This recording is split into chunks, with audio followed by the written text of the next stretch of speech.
మూడవది జలలింగం. ఈ లింగం కింద ఎప్పుడు నీటి ఊట ఉండటం వలన దీనిని జలలింగం అంటారు. ఇది తమిళనాడులోని తిరుచినాపల్లికి సమీపంలో జంబుకేశ్వర క్షేత్రంలో ఉంటుంది. ఈ స్వామి పేరు జంబుకేశ్వరుడు. అమ్మవారి పేరు అఖిలాండేశ్వరి దేవి. బ్రహ్మహత్యా పాతక నివారణ కోసం పరమేశ్వరుడు జంబూక వృక్షం కింద తపస్సు చేసినందువల్లే ఇక్కడ శివుడికి జంబుకేశ్వరుడు అని పేరు వచ్చింది.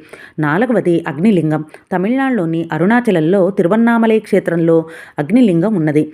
అరుణాచల శిఖరాగ్రంపై అగ్నిశిఖ ఒకటి ఆవిర్భవించడం వలన శివుడే అగ్ని రూపంగా అక్కడ ఉన్నాడు. ఈయన పేరే అరుణాచలేశ్వరుడు. అమ్మవారి పేరు అపితకుచాంబాదేవి. కేవలం స్మరించినంత మాత్రం చేత మోక్షాన్ని ప్రసాదిస్తాడు అరుణాచలేశ్వరుడు. ఐదవది వాయులింగం. తిరుపతికి దగ్గరలోని శ్రీకాళహస్తీశ్వర స్వామి ఆలయంలోని లింగమే వాయులింగం. ఈయన పేరు కాళహస్తీశ్వరుడు. అమ్మవారి పేరు జ్ఞానప్రసూనాంబ.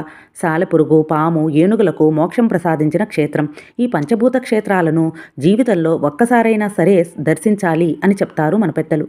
శ్రీమాత్రే